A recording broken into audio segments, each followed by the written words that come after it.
Wow, I think just about everything has leaked for the Samsung Galaxy S10. Even some of their accessories have leaked out, and I just have to ask, Samsung, are you even trying? We'll talk about everything we know about the Samsung Unpacked event, because this is Tech Today.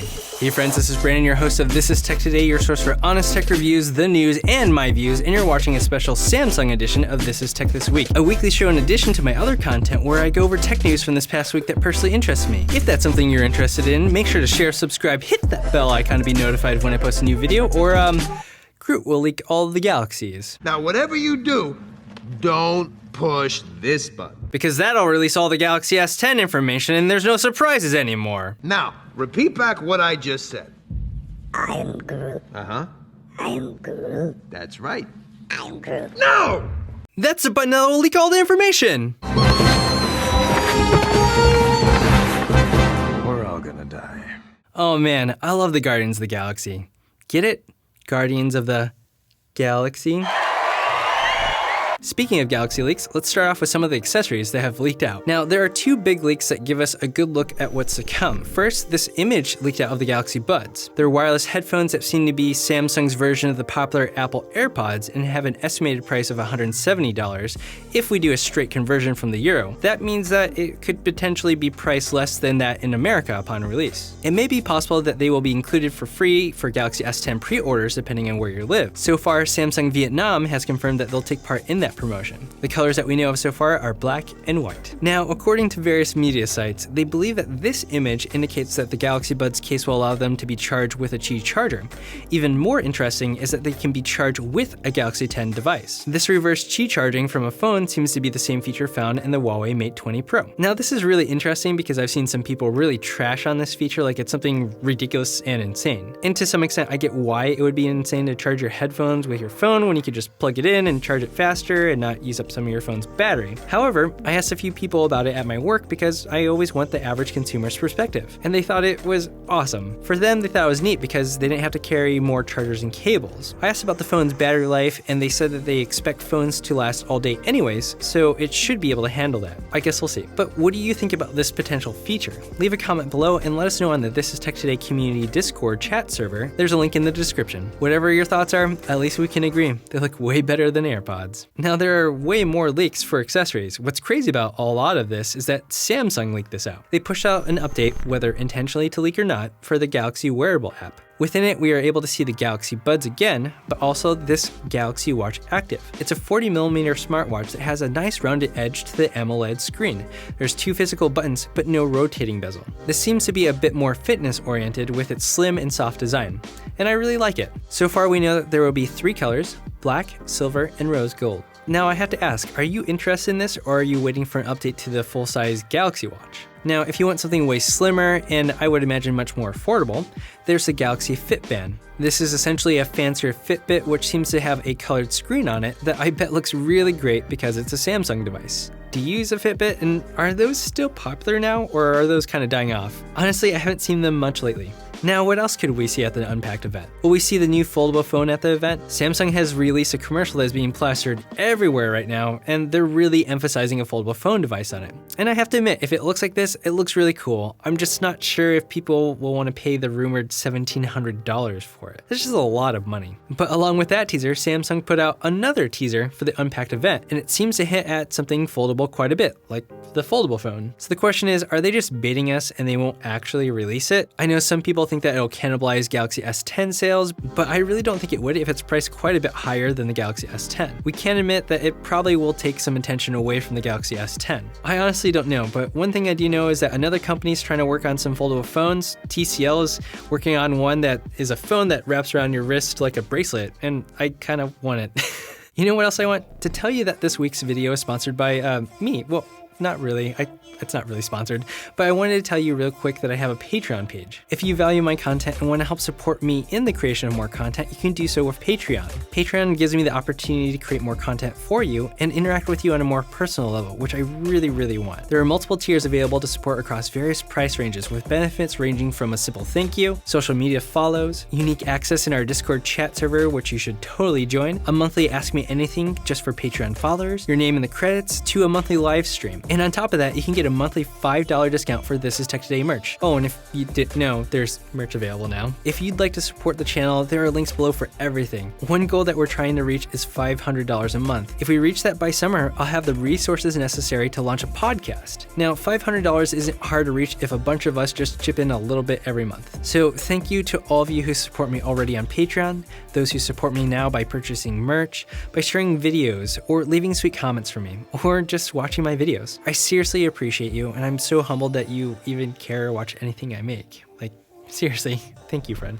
So what's the breakdown on all the Galaxy S10 specs and rumors? Seriously, there's so much that has been leaked by so many people, from Ice to Universe, Evan Blass, and Aisha Argawal. And sorry if I mispronounced your name. The one website though that has kind of compiled it all together based upon a document they received is GSM Arena. So let's take a look at that. First, if you didn't know, there are 3 different Galaxy S10 models, one being the Galaxy S10e, a smaller, more affordable option that will likely be priced similarly to the Apple iPhone XR, and it'll have a flat screen, a side button fingerprint scanner, and 2 cameras on the back. One of those cameras will be a wide-angle lens with dual aperture, and one being an ultra-wide lens. The 5.8-inch screen will come in at a resolution of 2280 by 1080 and a pixel density of 438 ppi. On the front, we'll have a single hole punch design with a 10 megapixel camera, and then model options will come in at 6 gigabytes of RAM with 128 gigabytes of storage, and then 8 gigabytes of RAM and 256 gigabytes of storage. And finally, it'll have a 3100 milliamp battery. Now let's take a quick pause real quick to talk about prices. The Galaxy S10 and S10 Plus are being debated quite a bit, with some claiming that the prices will surpass $1,000 and some saying it will not. So I really don't know what to say about the prices for these 2 models, but if I had to guess, I think Samsung would be wise to not go above $1,000 here and will please many if the S10 Plus base model sits at under $900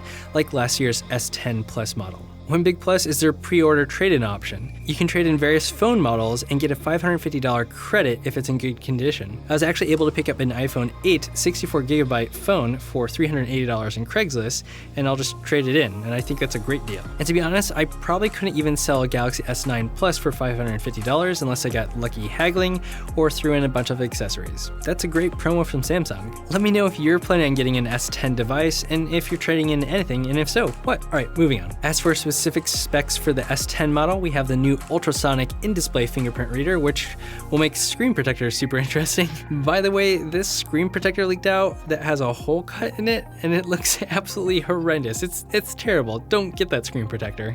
We thought that was a good idea. Like, it's just...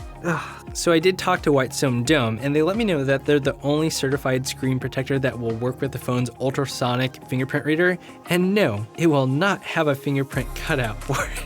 I'll have a link in the description for that once it's out. Anyways, on the back we have 3 cameras, one being a telephoto lens so you can get closer to whatever you're taking a picture of, and the same wide and ultra wide cameras found in the Galaxy S10e. Along with that, you'll have the same front-facing camera with a single hole punch design. The 6.1-inch screen comes in at a resolution of 3040 by 1440 with a pixel density of 550, and of course that familiar curved edge. Models will come with the option of 6 gigabytes of RAM and 128 gigabytes of storage, or 8 gigabytes of RAM and 512 gigabytes of storage. And its battery will come in at 3,400 milliamps. Finally, the S10 Plus will have all the same things as the S10, but will have a 6.3-inch screen at a resolution of 3040 by 1440 and a pixel density of 522 ppi compared to the S10's normal 550 ppi. Now, on the front, you'll get a second front-facing camera, which gives the hole punch a bigger hole or punch.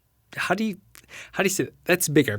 The second camera apparently allows for live focus and gathering depth data, which I imagine makes for better portrait photos from the selfie camera. Model options will come in with 6 gigabytes of RAM and 128 gigabytes of storage, 8 gigabytes of RAM and 512 gigabytes of storage, and then 12 gigabytes of RAM and 1 terabyte of storage. That's better than a lot of laptops, by the way. The battery comes in at 4100 milliamps, and that's 700 milliamps more than the S10, which is honestly really nice. Now, all 3 versions will have Samsung's new One UI, which is based on Android 9 Pie, and will have a more minimal looking design than previous iterations, and will have reachability in mind with most actions taking place on the bottom half of the screen. That's really nice because all of these phones have an aspect ratio of 19 by 9. Now, compared to last year's Galaxy S9 line, the super slow-mo feature can record 2 times longer, and they're saying that the S10 line will have the world's first 4K selfie camera for video recording, but that's debatable. Along with that, there's some sort of spin effect that will be available, but I'm not really sure what what that is. Maybe it's like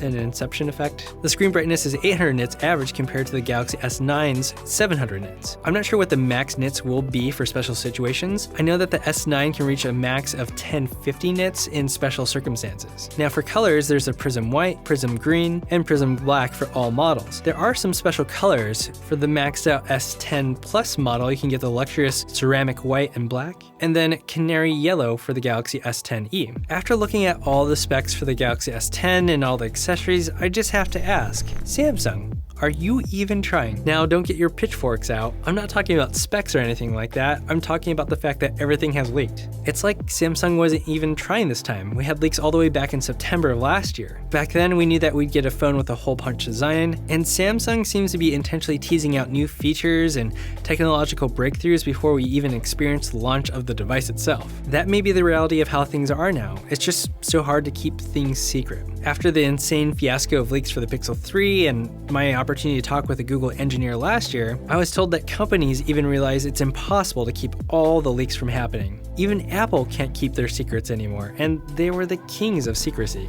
I'm wondering though, do all the leaks take the excitement and fun out of the phones for you now, or are the phones just not as exciting as they used to be? That's it. Make sure to check out my last video where I talked about the discussions that have occurred about Apple buying Netflix. There have been some passionate discussion in the comments of that video, so you should totally check it out and join the conversation on what you think about the idea of Apple buying Netflix, and let me know what streaming service you prefer and use now. I'll see you over there after this video. Make sure you share, subscribe, hit that bell icon if you haven't already. Thank you for watching This Is Tech Today. You just watched This Is Tech This Week.